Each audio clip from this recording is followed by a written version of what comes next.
세상의 모든 지식을 알기 쉽고 재밌게. 고지식 만남회 지금 시작합니다. 교수님 어색한 박수 쳐야 되나? 지난주에 이어서 또 선생님 오셨습니다. 네. 예, 지금 진짜 지난주에 철학 얘기 많이 했고 또 네. 오늘도 하게 되는데 다른 학문은 누가 뭘 물어보면 대답해 주려고 해요. 그렇죠. 철학은 대답해 주려고 하질 않아요. 그럼요. 사람들한테 답을 주는 게 아니라 스스로 답을 찾게 해주는 학문이에요. 살아있는 모든 생명체는 구멍을 통해서 생존을 이어갈 수 있어요. 그래서 그게 내 마음속에도 그 구멍이 있어야 돼요. 아픈 사람이 있으면 반응하는 건 그 구멍이 내 안에. 꽉 막혀있는 사람은 반응이 안 돼요. 구멍이, 다양한 구멍이 있는 게 좋아요. 제가 이렇게 딱 한마디로 제 입장에서 좀 정리를 한다면 철학은 실용학문이다. 실용학문. 이거야말로 쓸만하다. 오. 쉽게 문제 풀려고 하지 말고 주체적으로 계속 익숙하게 나가다 보면 이보다 재밌는 학문 없다. 저도 뭐 지난주에 처음 딱 시작했을 때는 철학 어렵고 내가 뭔가 다가가기 어려운 학문이고 이런 생각했는데 마지막에 이제 마음속 구멍 얘기해 주셨잖아요. 네, 네. 그거를 제가 한 주 동안 한번 실천을 하면서 아 철학이 실용학문이 맞구나. 몇 개 뚫고 왔어? 저 많이 들었어요. 일단 많이 들었어요? 비 오는 날 가만히 빗소리에 좀 집중해 보기도 하고 네. 책 읽다가 좀 괜찮은 구절이 있으면 소리내서 막 읽어보기도 하고 하니까 마음이 풍요로워지는 거예요. 아하. 부부 사이에 구멍을 뚫으려고 했더니 다른 구멍만 열심히 뚫고 왔군요. 혼자 뚫고 왔네. 이래서 이게 언제나 스승은 제자들을 가르칠 때 소가리를 하는 거죠. 아니 그 구멍이 아니라고 왜 다른 구멍을 뚫고 와. 부끄러운 말씀이지만 저도 옛날에 네. 이제 잘 모르지만 고등학교 때 철학 시간 때 철학을 배우면서 야, 재밌는데 저걸 전공해볼까 하다가 역사를 물론 더 좋아하기도 했고 네. 일단 사회적 이미지 자체가 한국 사회에서는 역사하면 그래도 사람들이 좀 존경해 주는데 네. 철학하면 약간 특이한 사람. 솔직히 그게 제 진로를 선택하는데 영향이 조금 있었어요. 네. 10대 때도 예민하니까. 그쵸 네. 그쵸. 근데 선생님 그런 어떤 사회적 편견을 딛고 어떻게 철학을 전공하시게 됐는지. 저는 어린 시절에 약간 좀 특이했나? 질문이 있었어, 질문 항상. 질문. 어떤 질문이요?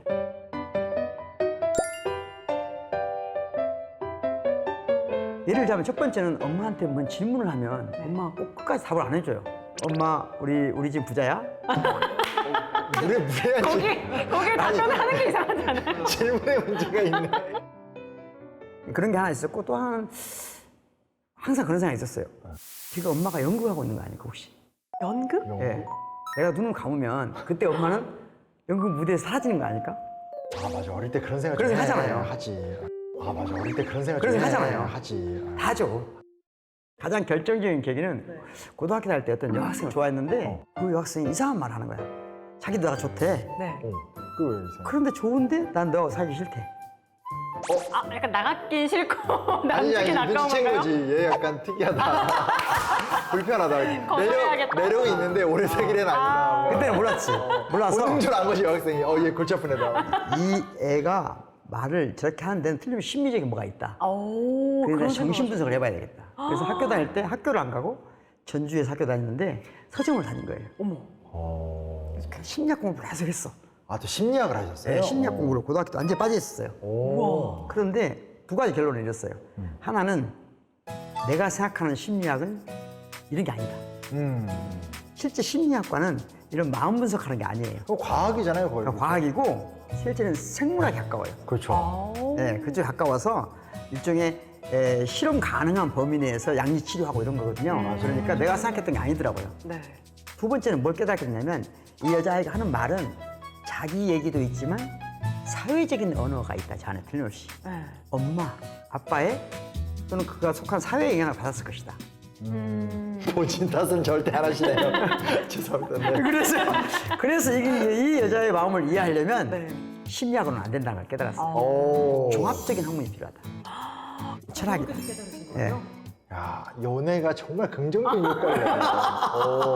그 여자분이 어떻게 보면은 지금의 교수님을 만들었네요. 그 여인은 떠났지만 철학은 되게 남았죠. 그 여인, 여인이라 나를 오랜만에 한마디 하셔야 들어보네. 되는 거 아니에요? 그 여인은 헤어지면서? 떠났지만 어딘가 잘 살고 있겠지. 어딘가 여튼 그러니까 사실은 이제 말씀 들어보면 이제 그런 내 삶의 단순하지만 이해 안 되는 부분을 해결하는 과정이 결국은 철학을 선택하게 됐다는 말씀이죠. 네. 그러니까요. 의문이죠. 계속해서 의문을 책에서 찾다 보니까 철학을 하게 된 거죠. 이웃끼리의 주차 시비가 살인 사건으로 이어졌습니다. 네, 유서 내용을 보면요. 직장 내 괴롭힘을 암시하는 글들이 남겨져 있었다고 합니다. 현지 시각 지난 13일 미국 시애틀에서 한낮에 한국인 부부가 괴한에게 총격을 당했습니다.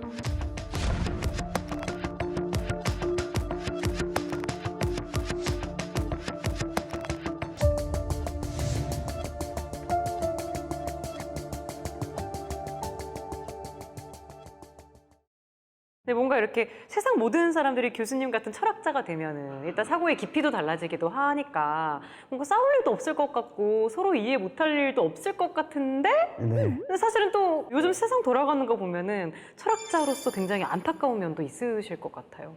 글쎄요, 철학자가 특별히 다른 사람하고 다른 건 아무도 없어요. 아니 다른 것 특별하지 같은데. 않아요. 본인이 특별하다는 말하는 사람 없어요? 다 자기들이 성공하대. 여기서 보면 너무 특이한데요. 그런데 이제 철학은 언제 시작하는가? 지난번에 그런 얘기 했잖아요, 마지막에. 네. 지난주에. 간단히 말하면요. 네. 우리가 사랑하는 동안 열렬히 누군가를 사랑할 때 철학은 필요하지 않아요. 사랑이 그렇게만 갈 수 없잖아요. 그렇죠. 작은 삐그덕거림도 있고 좌절이 오고 그렇죠. 결국엔 사랑이 불가능할 때가 와요. 그때 철학이 시작되는 거거든요. 사랑하는 동안 철학은 별로 필요하지 않다.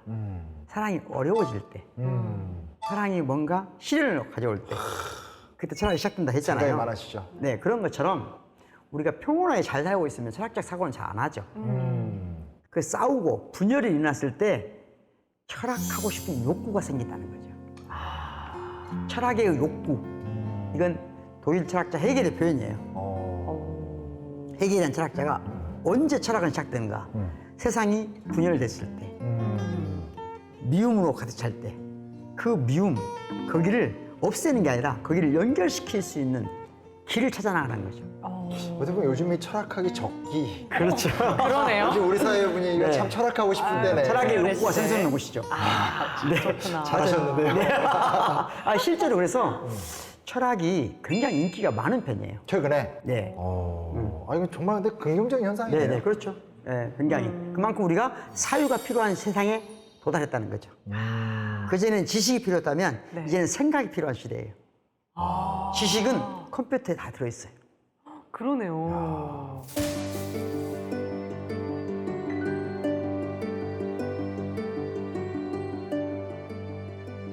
반대로 이야기하면 철학에 관심을 갖는다는 건 좀 사회에 뭔가 좀 문제가 있고 그분에 대한 철학적 책임을 느껴야 된다. 뭐 이런 말씀 아니신가요? 그렇죠.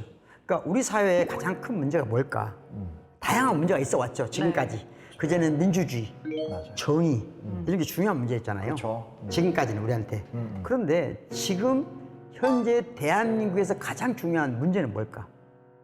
제가 생각하기에는 친밀성을 생산하고 재생산할 수 있는 능력이 크게 좌초된 거예요. 친밀성이요? 네. 와, 이게 중요한가요? 저는 약간 실망인데요. 저 뭐 거창한 얘기할 줄 알았는데 뭐 인권, 뭐 그러니까요. 자본주의 이런 얘기할 줄 알았더니 친밀성이요? 그러니까 누구하고 친해지지 못하는 거예요. 그래요? 그게 어느 정도까지 심각해졌냐면 네. 우리의 공공 질서가 무너질 위험까지 닥친 거예요. 친밀감의 몰락이 네. 공공질서의 파괴까지 이어진다. 어느 정도에 이르렀다는 거죠. 사람들이 안 친한 게 그렇게까지 큰 그렇게 문제가 심각한 거예요. 되나 봐요. 그렇죠. 예를 들어서 그래서 들어보셨겠지만 네. 영국의 경우는 이미 이 외로움이잖아요. 외로움을 관장하는 장관이 있잖아요. 네, 맞아요. 네, 부서가 생겼어. 지금 더 놀리시는 거 아니죠? 진짜예요? 아 진짜요, 진짜. 나도 봤어. 네. 지난해 영국은 개인의 고독을 국가 차원의 문제로 인식하고 외로움 담당 장관이라는 직위를 신설하기도 했습니다. 왜 그럴까요? 우리 사회 문제만은 아니라는 거죠. 사회 문제구나 이게. 지금 OECD 국가의 대부분의 문제예요. 그럼 좀 더 구체적으로 말해볼까요? 네. 우리가 근본적인 외로움 어. 경험해 보신 적 있어요 혹시? 살면서 계속 아니. 경험하지 않아요? 아니 그러니까 비가 오네 외롭다 이런 건 낭만이고요. 죄송합니다. 제가 좀 센치해서 항상 우울감이 있거든요. 건강한 거예요. 그건 좋은 거예요. 그래요? 죄송합니다. 그런 외로움은 좋은 거예요. 그렇구나. 네, 그런 외로움은 아주 건강하고 좋은 건데 예를 들어서 30년 내지 50년 같이 산 파트너가 죽었어요. 그럼 어떻게 되죠? 질적으로 다른 충격. 완전히 다른 거예요. 그렇죠. 이게 끝이 있는 점인지 모르는 혼자예요. 그건 너무 더 더 고립감이 심한데? 너무 힘들 것 같은데요. 근데 그걸 이제까지는 다 60대 이상의 파트너를 잃은 사람들만의 문제였어요. 그냥 노년의 문제. 그렇죠. 근데 인류 역사에서 그랬단 말이에요. 네. 그렇죠. 그런데 지금 처음으로 20대가 그 외로움을 느끼는 거예요. 아, 그래. 왜요? 그래. 그게 지금 상황에서는 우리나라만 그런 게 아니고 이미 유럽에서는 상당히 진척됐고 우리도 지금 물밀듯이 오고 있다는 거예요. 맞아요. 보통 지금 연구 결과를 보면요. 40, 50대는 이 문제가 없어요. 오히려. 다행히. 40, 50대 외로움이란 그런 거예요. 아, 커피숍에 갔는데 친구한테 전화해서 안 받네. 아, 나 인생은 왜 이렇게 외롭지? 이 정도 수준이에요. 이건 건강한 거예요. 네네. 아무 문제 없어, 이런 것은. 왜요? 저희 40대도 아파요.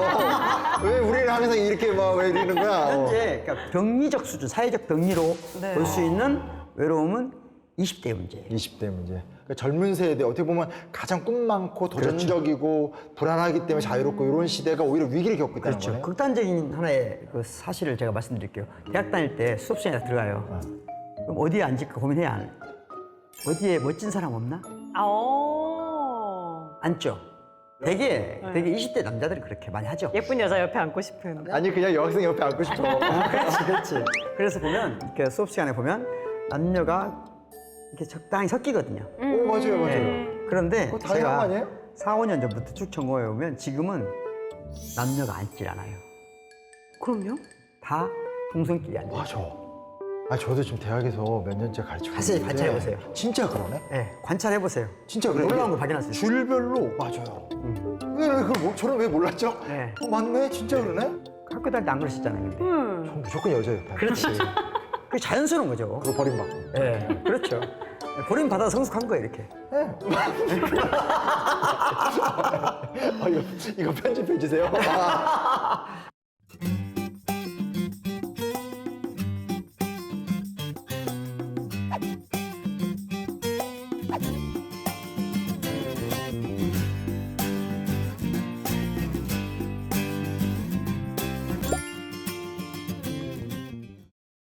강의실 같은 데 가서 앉을 때는 뭐 주로 어디에 많이 앉아요? 뭐 아는 친구들, 동성 친구들이랑 자주 앉고 저는 아는 동성 친구 자리를 좀 선호하는 것 같은데 전 2번 아는 동성 친구 옆자리가 제일 편한 것 같아요. 동성 친구 있는 쪽에 앉는 것 같아요. 만약에 수업 들을 때 옆자리에 모르는 사람과 앉아서 수업 들으면 대화를 좀 하시는 편이세요? 아니면 안 하세요? 저는 안 해요.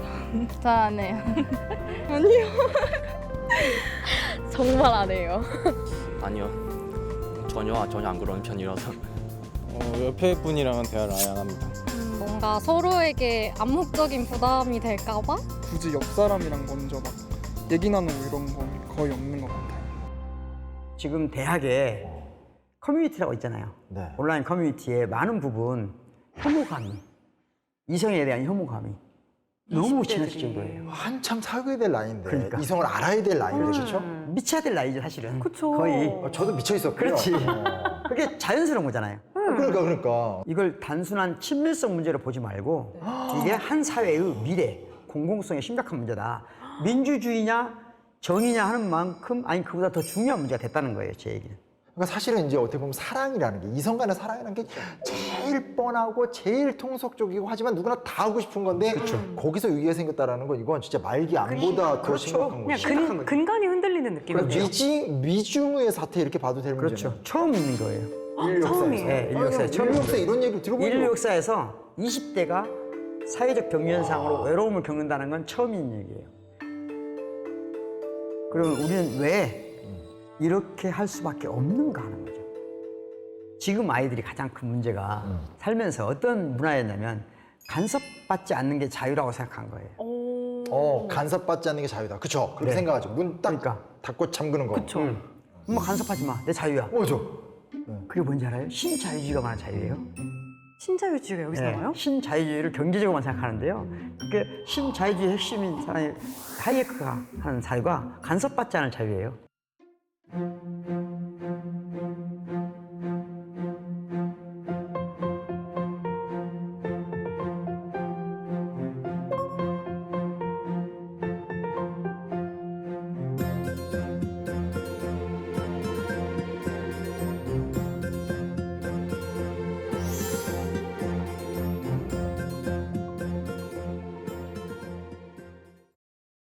간섭받지 않는 걸 마치 미덕인 것처럼 생각하는 문화가 30년 동안 지속됐어요.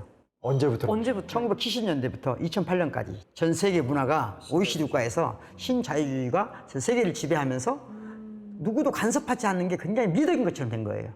맞아요. 그런데 생각해봐요. 누군가 서로 친해요. 누군가 사랑해요.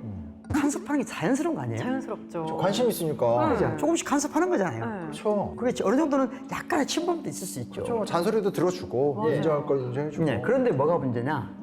지배하면 안 되죠. 그렇죠, 그렇죠. 아, 간섭과 지배. 예, 그 차이를 구분하지 못한 거예요. 그래서 최근에 이제 그것도 이 민주주의 이론하고도 관련돼 있어요. 네. 신자유주의를 극복하기 위해서 신공화주의를 주장하는 사람들이 있거든요. 신공화주의. 네. 그건 뭐냐면 간섭받지 않는 건 큰 가치가 없다. 중요한 건 서로 지배하지 않는 거다. 아. 그게 신공화주의예요. 네.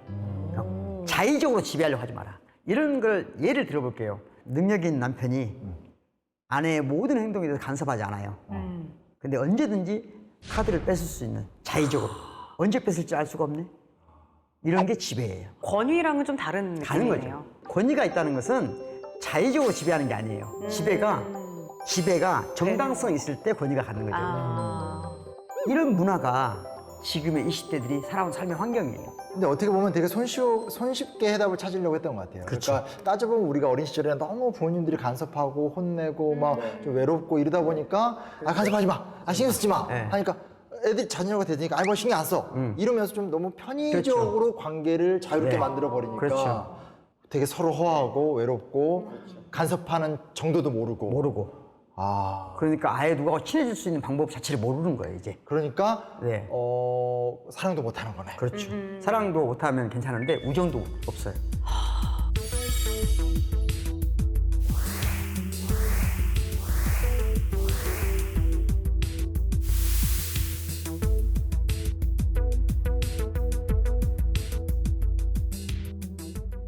대표적으로 칸트, 헤겔 다 알잖아요. 네. 이런 사람들도 사랑 문제를 중요하게 생각했어요. 좀 이상했어요. 그분들 딱 봐도 이렇게 연애 잘 못하실 것 같은데 다 책씩은 쓰시더라고요. 그렇죠. 못하니까. 못하니까. 원래 못하는 사람들이 이론에 빠삭한 거 아니죠? 아니, 칸트 결혼 안 했잖아요. 그렇죠.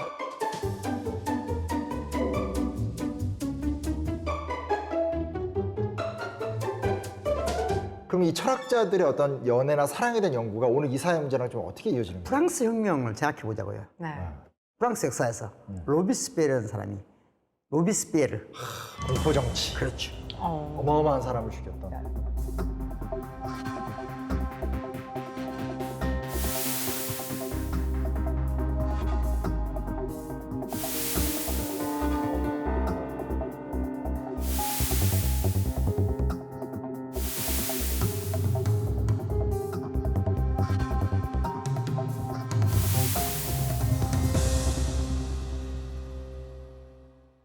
항상 도덕적이었어요. 이분은 정의로 왔어요. 평소에? 삶도 그랬고 항상 인생을 살았어요. 하늘을 우러러 한 점 부끄러움 없는 삶을 살았어요. 그리고 세상을 그렇게 본 거예요. 근데 뭘 못 봤어요? 서로 간의 유대감, 연대감, 친밀감. 사랑은 중요하게 보지 못하는 거죠. 사랑한다는 건 뭐죠? 우리가 눈도 감아줄 수 있는 거잖아요. 그렇죠. 아니 남편의 작은 허물 살짝 감아줄 수 있잖아요. 그렇죠. 그게 정의가 아예 사라지고 그것만 있으면 친밀감만 있으면 부패할 수 있죠. 그런데 친밀감, 신뢰는 없고 정의만 내세우면 어떻게 될까요? 공포 정치가 되는 거구나. 그게 공포 정치거든요.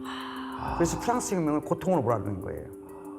그게 이제 어쨌든 사학과에서 역사 전공하면 프랑스 혁명을 많이 배운단 말이에요. 그렇죠. 근데 진짜 잘 이해가 안 됐던 것이 하나 뭐냐면 이쪽인 자코벤 계열이라고 그래서 가장 평등적이고 이상적 사회를 만들기 위해서 토지 개혁도 무상으로 하고 그리고 여러 봉건적 철폐도 없애야 된다고 했던 그 이상주의자들이 권력을 잡았는데 잡고 나서 막 단두대에서 어마어마한 사람 죽이거든. 도저히 그게 이해하기 힘든 거예요. 근데 친밀감, 사회적 연대 이걸 놓쳤다라는 말씀이신 거잖아요. 그러니까 정의와 신뢰가 서로 어떻게 해야 돼요? 균형을 유지해야 돼요. 그러네. 밸런스를 유지해야 되는 거예요. 같이 말하면 한 사회가 건강하려면 공공성은 정의를 지향하잖아요. 그렇죠. 친밀성, 사회적 신뢰가 있는 거예요. 이 두 가지가 밸런스를 유지해야 건강한 사회예요.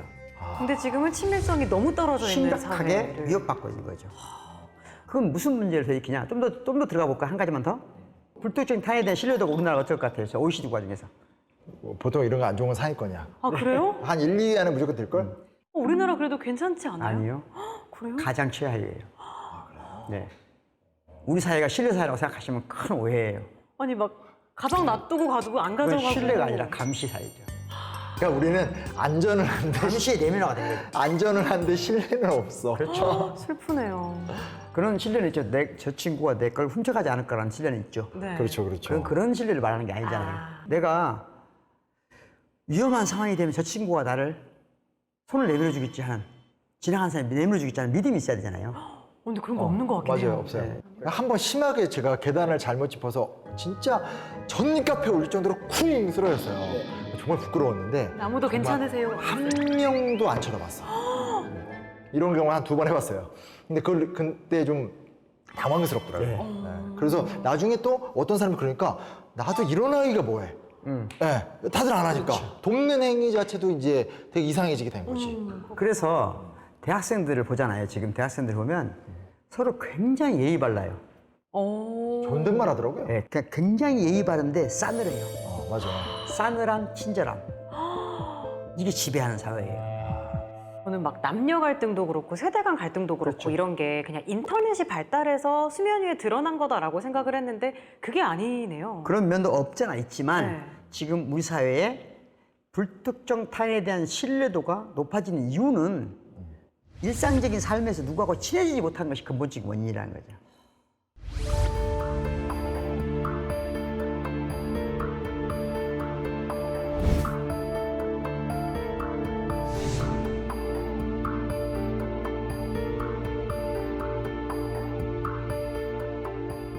친밀감이 결핍됨으로 인해서 생기는 문제가 단순히 개인 간의 문제뿐만 아니라 그 외에 또 다른 좀 심각한 문제로도 번질 수 있을 것 같거든요. 네. 친밀성의 생산 위기와 함께 동시에 그 경험할 수 있는 게 혐오, 증오의 확대잖아요. 네. 그리고 그것이 우리의 민주주의까지 위험 수위에 몰아넣는 그걸 경험할 수 있잖아요. 맞아요. 그러면 혐오는 기본적으로 어디에 생기는 건가 하는 거예요. 어디에서부터 생기는가? 어떤 걸 혐오하나? 예를 들면 바퀴벌레 혐오하나요? 아니 싫어하죠. 뭐 네. 싫어한다. 잘 잡아요 제가. 예. 그러니까 바퀴벌레를 싫어하는 정도는 건강한 거죠. 네. 왜 건강하냐? 그건 위험 신호에 대한 반응이거든요. 인류가 살아오면서. 그런데 저 사람이 쟤들이 나하고 다르다는 것만 가지고 그 이유 하나로. 그 이유 하나로 혐오하고 증오하는 게 지금의 문제거든요. 그러니까 다른 것. 나와 다름. 예, 그것을 가장 극단적으로 보여준 게 나치. 유태인 학살. 그러네요.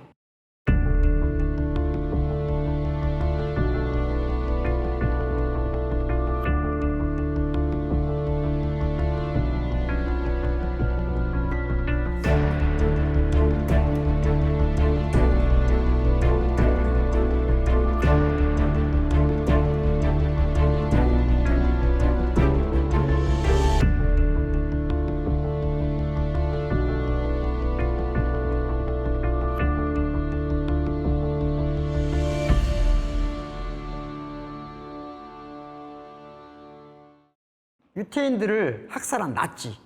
그 사람들이 어떻게 만들었냐면요. 죄책감을 느끼지 않기 위해서. 그러니까 마치 그 유태인을 자기 사회에 병충해처럼 만들어갔어요. 해충화시키는. 그래 해충화시키는 이데올로기 작업을 많이 했어요. 왜? 해충에 대한 우리의 반응은 정당하다는 거거든요. 그 말이 무섭다. 가장 큰 근본적인 철학적인 문제는 다름, 차이, 이질성에 대한 태도거든요. 네. 오랫동안 사람들은 어디에 친밀감을 느껴왔냐면 같은 쪽에 친밀감을 느낀 거예요. 같은 소속. 예. 기본적으로 그렇죠 사람이. 네. 그렇죠. 예. 그러니까 같은 것, 우리는 같은 얼굴, 같은 것. 그런데 모든 철학자들이 오랫동안 말해온 것은 진정한 친밀성, 사랑은 다른 것에 대한 환대다. 다른 것에 대한 환대. 그러니까 같은 걸 친하게 만드는 것은 정치 이데올로기예요. 권력자들이 꿈꾸는 거예요. 진영을 만드는 거구나. 그렇죠. 그런데 사실은 진정으로 누구하고 친해진다는 것은 그 동력은 다르기 때문에 친해할 가치가 있는 거잖아요. 그러니까 다름을 어떻게 보냐의 문제와 연관되는 거죠. 아, 더군다나 이렇게 오늘날 이렇게 다원화되는 사회에선 이게 굉장히 좀 중요한 주제가 그렇죠. 되네요. 그런데 이게 하나 연결된 게 있어요. 이질성을 못 받아들이는 거잖아요. 그럼 다른 문화권, 다른 나라 사람, 이 우리나라에 들어오는 걸 싫어할 수 있잖아요. 그쪽 난민. 예, 외국에서 난민이 발생한다는 건 무엇을 의미하죠? 그 나라에서 심각한 민주주의나 인권이나 정치적 상황이 사람의 생명의 위협을 가할 상황이 되면 우리가 국제적인 합의가 뭐냐? 그건 어떤 경우에도 친구로 받아들이자는 거거든요. 자국 내에 받아들이는 합의가 있어요. 아, 합의가 있어요? 그럼요. 국제법도 계속 발전시켜. 다 돼 있어요. 예를 들어서 우리나라 사람들이 예전에 독립운동 하다가 어떻게 되죠? 중국으로 하고 상해로 하고. 맞아요. 그러니까 거기서 끝났겠어요? 상하이 프랑스 조계지가 사실 그렇죠. 임시정부가 거기 있었던 것도 그렇습니다. 그곳에 있으면 이제 안전을 보장받거든. 그 힘이 오늘 우리를 이렇게 하잖아요. 그러면 다른 지금 어려운 국가가 그런 문제 닥치면 우리도 그걸 받아들이는 힘이 필요하죠.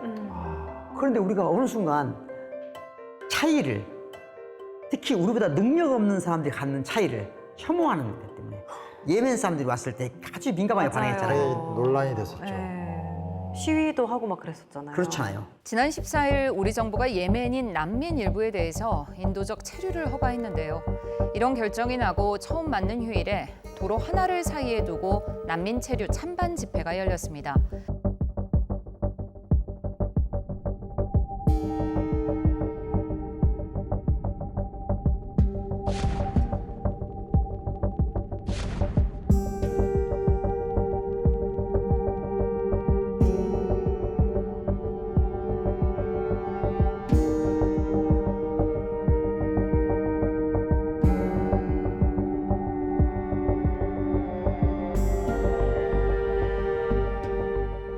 예멘 사람들이 그 수가 와서 우리의 문화를 풍성하게 할 수 있잖아요. 그럴 수 있죠.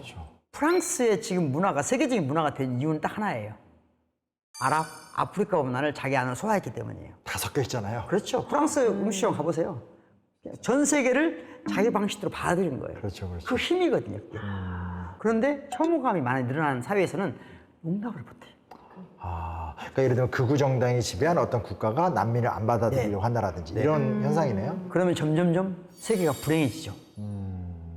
세계가 불행해진다는 건 뭐냐면 어떤 나라는 우리의 친구, 어떤 나라는 적 이렇게 나눠지는 거예요. 다시 말하면 적과 친구를 나누는 사고방식, 국제질서에서는 아주 위험한 거예요. 그래서 제가 유명한 철학자 니체 얘기를 해볼게요. 니체가 너무나 인간적이라는 책에서 한 말이에요. 옛날에 아리스토텔레스가 그런 말 했거든요. 친구란 없다네. 그렇지만 그 말도 맞지만 니체가 한 말이에요. 적이란 없다네.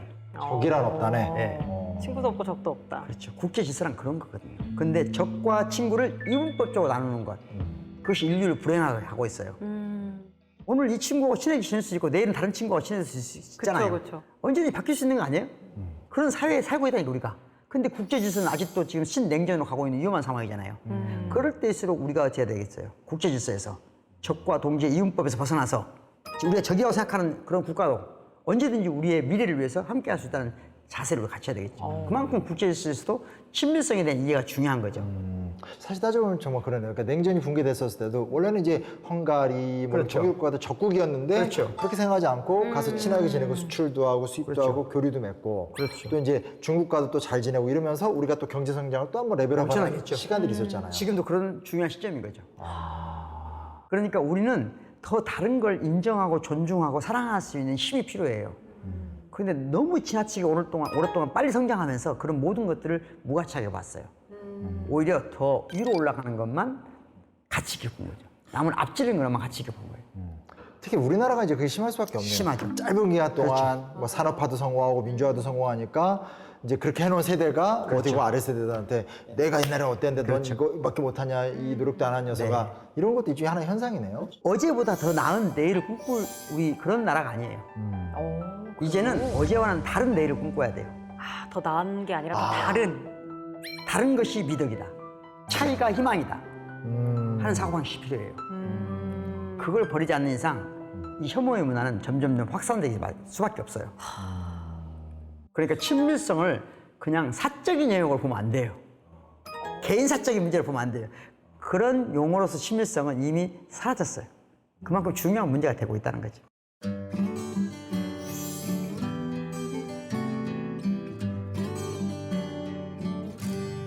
그러면 왜 이런 문제 생겼을 거잖아요. 네. 시대가 변했는데 우리 의식이 못 따라가고 있는 거예요.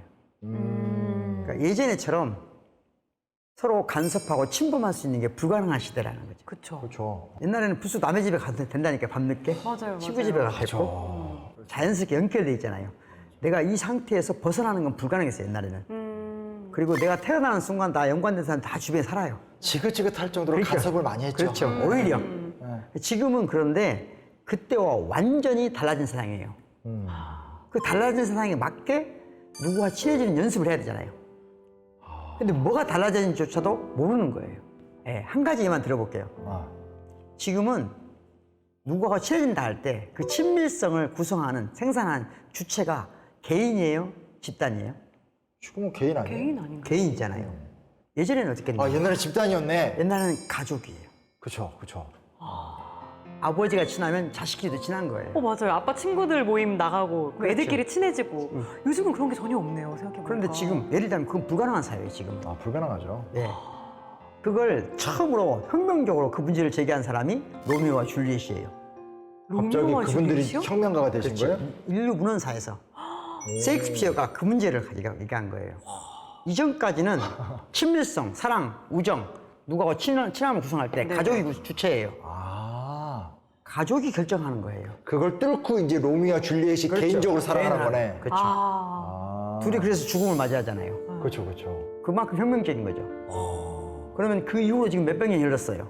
많이 지났는데요? 그런데 아직도 그렇게 생각한다면 그 사람은 누군가와 친해지는 것 심각한 한계가 있겠죠. 안 맞네. 안 맞죠. 안 맞네. 하나만 더 얘기할까요? 옛날에는 친구란 다른 나라고 생각했어요. 그 옛날에 우정에 관한 노래도 맞아요. 많았어요. 의리, 뭐 그러니까 의리, 친구 이런 건 뭐냐면요. 모든 걸 함께 할 수 있는 게 친구라고 생각했어요. 맞아. 모든 나의 소련 이야기를 할 수 있는 게 친구라고 생각했어요. 근데 요즘은 그런 거 안 하잖아요. 그런 시대는 끝났어요. 지금은 우리는 그런 삶의 조건에 살지 않아요. 근데 그런 관성으로 하고 있는 거네. 그렇죠. 그런 관성을 갖기 때문에 못 친해지는 거예요. 오케이. 왜냐하면 진정한 친구를 나서는데 그런 건 없거든요, 이제. 맞아. 빨리 깨달아야 되거든요. 이렇게 계속 가다 너무 우울해질 것 같고요. 단계 이제 좀 대안과 해법으로 나아갔으면 좋겠습니다. 이거 어떻게 돼요, 이런 문제? 그러게요. 첫째는 이제 세상이 바뀌었다는 걸 인정해야 되잖아요. 그건 첫 번째. 인정. 진정한 친구를 찾으려는 생각을 버리라는 거죠. 정말요? 쉽게 말하자면 지금은 그걸 합리적 사랑이라고 하는데요. 합리적 사랑. 네. 합리적 사랑. 앤서니 기든스라는 사회학자의 이론인데요. 네. 한마디로 말하자면 우리가 강물을 타고 가잖아요. 이 강을 가잖아요. 네. 그러면 장애물이 생기면 어떻게 해요? 갈라서야 되잖아요. 그렇죠. 그렇죠. 그리고 다시 장애물이 없어지면 만나잖아요. 네. 이런 태도로 가져야 된다는 거죠. 그냥 어떤 장애물이 덮쳐도 너와 나 함께 하겠지? 이런 친구는 구하기 어려워요. 그런 친구를 찾다 보면 아무도 못 만나요. 사랑도 마찬가지예요. 만나서 영원히 만난 사람, 진정한 사랑, 이런 걸 찾으면 헛된 욕망이에요, 그것은. 너무 슬퍼지는데? 그러니까 금방 실망이에요. 결혼하고 나서 오 진정한 사랑인 줄 알고 결혼했는데 아니네. 그런 건 이미 그런 걸 지향하는 시대는 끝났어요. 그러니까 인정을 해야 돼요. 이거 인정도 어렵긴 하겠네요. 예. 그러니까 어떻게 해야 되냐면 이 사람하고 결혼을 했잖아요. 네. 이 사람을 영원히 사랑한다는 말은 여러 방식으로 사랑할 수 있는 능력이 돼야 돼요. 여러 방식으로. 한 사람하고 영원히 살려면 여러 사랑이 있어야 돼, 이 사람하고도. 아, 저번에 말한 여러 개의 구멍을 갖고 그렇죠. 있듯이. 그래야만 가능한 것처럼. 그러려면 사실은 다른 친구하고도 친하게 지낼 능력이 나한테 있어야 여러 방향에 사는 부부간에 친할 수 있어요. 근데 부부간에 전혀 그게 없잖아요, 사실. 그쵸, 그럼 힘들죠. 억지 사랑처럼 강요하는 거잖아요. 그러니까 나중에 되면 한 가정을 이루고 있지만 사랑하고 거리가 먼 거죠. 하도 그 가족 안에만 커오다 보니까 생기는 현상이구나. 네. 그러니까 지금은 장애물이 있으면 때로 같이 극복할 수도 있지만 장애물이 피해서 서로 만날 수도 있는 거예요. 이게 다양하게 가능해야 돼요. 세 번째는 누구하고 친해지는 걸 쉽게 생각해야 된다는 거죠. 지금 이 순간 좋으면 좋은 걸로 만족할 능력이 필요해요. 그러다 또 깊어지면 그렇죠. 그걸 또 받아들이고. 그렇죠. 하지만 또 이제 어떻게 얕아지면 찢어지면 그렇죠. 너무 상처받지 말고 다음을 또 기대하고. 그게 감정이란 이것도 자산이고 자본이거든요. 감정은 자본이고 자산이다. 그렇습니다. 어떻게 그렇게 되나요? 무슨 말이냐면 감정 자산이 네. 빈약한 사람은 이것도 부익부 빈익빈이 생겨요. 감정에도 감정도 그런 게 있어요? 그렇죠. 있어요? 제가 임의적으로 한 말이 아니고 다 그런 용어가 있어, 철학에. 네네. 그러니까 내가 감정이 한번 털리잖아요. 네. 철학자답지 않은 발언. 예를 들어서 감정이 바닥을. 누구한테 어떤 분한테 너무 사랑했어. 네. 아 그래 뒤통수 맞는 경우 있지. 갖고 엄청나게 큰 고통을 받았어. 그러면 감정 자산이 많이 빈약해지잖아요. 그렇죠. 그러면 누구를 쉽게 못 만나잖아요. 맞아. 그런 상태에 돌입할까봐 시작을 아예. 그걸 시작 안 하는 거거든요. 그러니까 상처받을까봐 새로운 사랑을 시작하지 못하는 것 못하는 같은. 거예요. 똑같은 거죠. 감정 자본을 내가 건강하게 하려면 어떻게 해야 되느냐. 첫째, 지난 시간에 말한 것처럼 구멍이 많아야 돼요. 네. 그럼 감정 자산은 기본적으로 풍요로워져요. 그러면 친구를 만날 때 처음부터 남자가 20대 남자가 여자를 만나요. 네. 그럼 무조건 남녀 관계라만 생각할 필요가 없거든요. 그쵸. 그럼 수업 시간에 과제 같이 해보는 거예요. 커피 한 잔 마시면서 커피 얘기하는 거죠. 그게 친밀성이에요. 내가 친밀성을 구성하는 주체가 돼야 돼요. 내가 친밀성을 구성하는 주체가 돼야 된다. 그렇습니다. 그러려면 내가 뭘 좋아하고 누구 만나서 친함을 느끼고 싶고 그러려면 그런 친구란 뭐죠? 친구란 예전에 그런 말 하잖아요. 엄마가 나쁜 친구 사귀지 말라 이런 말 하잖아요. 근데 학교 가서 보면 좋은 친구, 나쁜 친구 어떻게 구별하죠? 제일 어려운 거죠. 그죠? 엄마가 그렇게 말하잖아. 좋은 사람, 나쁜 사람 어떻게 구별하죠? 그렇죠. 그러면 이런 거예요. 친구가 된다는 건 무엇을 매개로 만났냐거든요. 네. 술을 매개로 만나면 술 친구예요, 그냥. 그쵸. 음악을 매개로 만나면 음악 친구고. 그죠? 역사학을 매개로 맞으면 역사 친구고. 그러니까 뭐가 중요해요? 매개가 중요하죠. 매개가 중요한 거지 이 사람이 좋고 나쁜 건 없어요. 아무리 다른 사람이 나쁜 사람도 나하고 좋은 매개로 만나면 좋은 친구인 거예요. 그러네요. 맞아요. 네. 그 연예인 김구라 씨 있잖아요. 네네. 그렇게 사람이 까다롭고 그래도 저한테 잘해줘요. 전 너무 좋은 형이에요, 진짜. 그런 게 있는 거예요. 주파수가 맞는구나. 그걸 주파수가 맞다고 생각할 수 있는데 네. 사실은 두 사람이 만나게 해주는 뭐 매개가 있어요. 공통점이 있는 거죠. 그렇죠. 그 매개체가 좋은 거예요. 근데 두 사람이 좋아도 전혀 다른 맥락에서 만나면 싫을 수 있는 거예요. 그러네요. 그렇지. 그러니까 그 매개체가 중요하다는 거죠. 또 그 경험을 계속 하다 보면 그렇죠. 내가 그전에는 술로 사람 만났는데 이건 한계가 그렇죠. 있구나. 이건 버려. 그렇죠. 뭐 같이 공부를 하면서 만난다. 그렇죠. 이렇게 바뀔 수 있는 거죠. 네. 그렇죠. 매체 확장 능력이 있어야 되고요. 매체가 다양할수록 좋은 거죠. 매체 확장 능력. 매체를 바꿀 수도 있고. 그렇죠. 그래야 좋은 친구들을 말하자면 좋은 관계를 많이 유지하는 거죠. 이건 개인의 노력이 필수적으로 노력이 필요하네. 필요한 시대가 됐다는 거예요. 필요한 시대가 그게 된 거예요. 어렸을 때 이미 배웠어야 돼. 어렸을 때. 내가 영화를 좋아해요. 그럼 영화 모임에 나가는 거죠. 내가 음악을 좋아해요. 음악 모임에 나가는 거예요.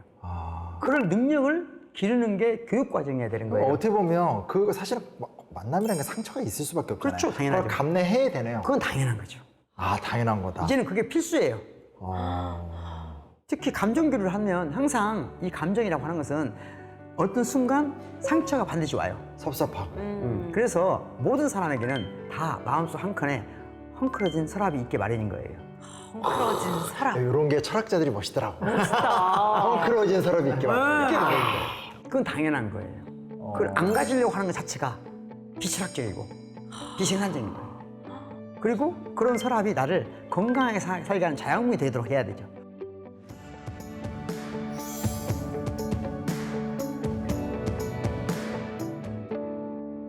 이런 게 고시식 만담의 매력이에요. 여러 선생님들이 각자의 관점을 갖고 와서 이야기하지만 그 모든 이야기를 우리가 배워나가면서 이 세상을 볼 수 있는 여러 지혜를 길러내는 거. 맞아요.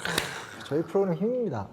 근데 이제 제가 좀 선생님한테 진지하게 묻고 싶은 게 싸울 수 있잖아요. 그렇죠. 근데 어떻게 보면 어렸을 때는 맨날 싸우고도 맨날 같이 만나 놀았거든요. 맞아요. 근데 나이 들어서 요즘에 느끼는 건 한 번 어그러지면 다시 화해하는 게 너무 힘들어요. 네. 근데 제가 묻고 싶은 게 뭐냐면 이미 문제가 많잖아요. 부조리가 된 사회가 됐는데 우리가 좀 다시 친해질 수 있는 방법 없을까요? 그러게요. 많은 걸 배웠지만 우선 아주 기초적인 걸 생각해 보자고요. 네. 어렸을 때 그런 말을 가끔 들었던 것 같아요. 살을 비비고 사는 사람은 살을 비비고 사는 동안은 아무리 나쁜 일이 있어도 같이 살 수 있다. 그게 무슨 말일까 잘 이해 못했거든요. 어렸을 때는. 독방 쓰지 마 말인 거. 그렇지. 근데 살이라는 게 이게 뭔 말이지? 그렇죠. 그래서 제가 우리 순수 한글로 가장 많이 쓰는 단어가 뭘까?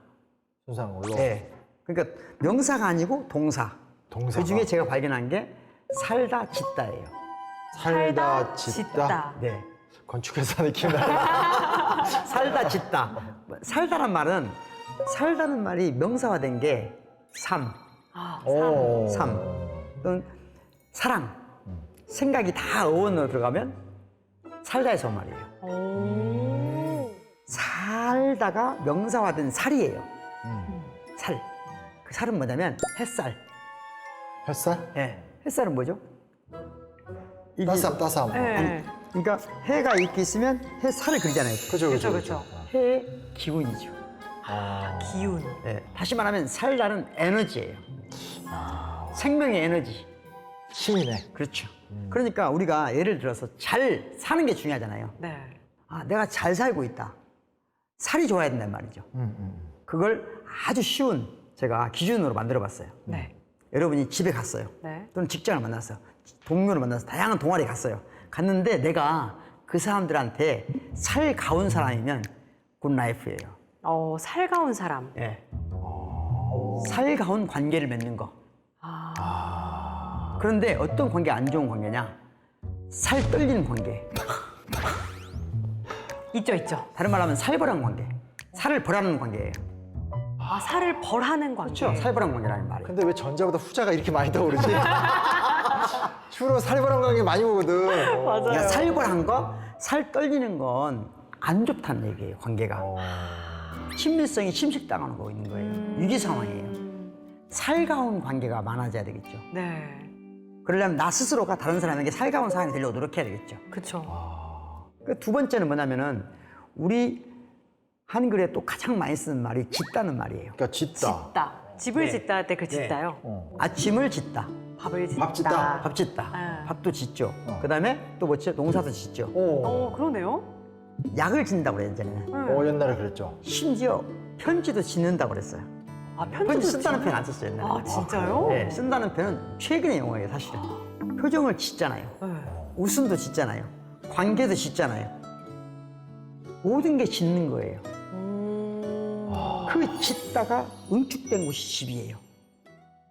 많은 것을 지어나가는 공간. 그러니까 집은 뭘 품고 있어야 돼요? 우리가 밥을 지은 것도 품고 있어야 되고, 우리가 노래를 지은 것도 품고 있어야 되고, 우리가 아파서 약을 지은 것도 품고 있어야 되고, 농사 지은 것도 품고 있어야 되고, 모든 우리의 표정도 이 집은 우리 사이의 종합이에요. 그런데 우리는 집을 다 버리고 뭘만 있죠? 건물만 사죠. 그러네요. 집을 상실한 거예요. 우리는 왜 외롭고 쓸쓸하고 누군가를 사귀지 못하냐? 미래 때문이 아니에요. 과거의 흔적이 없기 때문이에요. 나를 지탱해주는 힘, 내가 사랑하는 사람과 함께 지어온 집, 엄마와 아버지와 그리고 친구들과 아내와 또는 남편과 아이들과 같이 뭔가를 하면서 공동으로 지어온 것이 응축된 집이 있어야 되는데 그걸 다 버려버려요, 그냥. 버려버리고 새 아파트로만 가. 그러네요. 그건 새 건물만 있지 집은 없는 거예요. 그러니까 몇 억짜리 아파트 평수 이게 중요한 게 아니라는 거야. 뽁짝뽁짝해도 간에서 우리 어떤 행복감과 친밀감을 담긴 이야기들이 그렇죠. 많아야 된다는 말씀이신 그러니까 거죠? 누구하고 사냐가 중요해요? 어디에 사냐가 중요해요? 누구하고? 둘 다 중요하죠. 정답을 찾으려고 하지 마. 둘 다 중요하죠. 그런데 어느 순간 어디에 사냐가 중요해진 날이 와요. 그게 위험한 신호예요. 어디에 사냐가, 어떤 아파트냐, 몇 평이냐가 너무 중요해지는 거예요. 그게 건물에 몰입하고 있다는 거예요. 집을 가꾸는 데 몰입하는 게 아니라. 그게 위험한 신호다. 친밀성이 붕괴된 신호다. 지금 살고 있는 사람이 친밀성이 있으면 집은 조금 아쉬워도 아쉬운 대로 견딜 수가 있어요. 그렇죠. 힘이 생기는 거죠.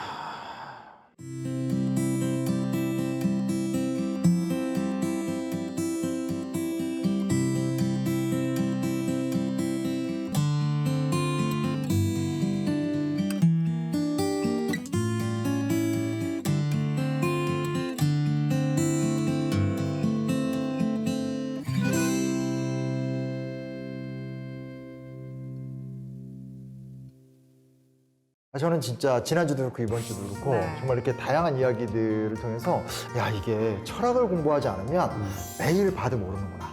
그러니까 정말 이렇게 눈 뜨고 있으면서도 현상을 해석하지 못하는구나. 요즘 뼈저리게 좀 느꼈고 특히 뭐 친밀감, 터칭, 다정함 이런 거를 전 좀 솔직히 말해서 어떻게 보면 좀 전통적인 생각이었던 것 같아요. 좀 유치하다고 생각했는데 이거 아니다. 네. 이거 좀 이제는 좀 관심을 가져봐야 되겠다. 역사적 관점에서 이걸 어떻게 해석할 수 있는가 이런 것도 좀 한번 해보겠다는 좀 인사이트를 얻었습니다. 진짜 네. 너무 좋은 시간이었어요. 네. 어떠셨어요? 저는 오늘 듣는 내내 그 최진서 선생님의 공부라는 책에서 네. 알면 사랑한다라는 구절이 있거든요. 중요한 말이죠. 네, 근데 이제 사실 요즘 사람들은 서로 알지 못해서 사랑하지 못하는구나 이런 생각이 들었어요. 그렇죠. 노력을 해야 되겠다 이런 네. 부분에 있어서도 그런 생각이 들었습니다. 그 말씀 하시니까 네. 한 가지 첨언하고 싶은데요. 네네. 안다는 건 데이터화 할 수 없는 무엇을 아는 거거든요. 뭐, 그게 진정한 뭐 알면 준비하셨어요? 막 아니요. 제조기인데? 원래 그런 거예요. 뭐 엉클어진 서랍에 이게 막 뭐. 정보, 데이터화 될 수 없는 것에 대한 나한테 열망이 있어야 돼요. 네. 그런 알무로 사람을 대하면 거기서 친밀감이, 사랑이.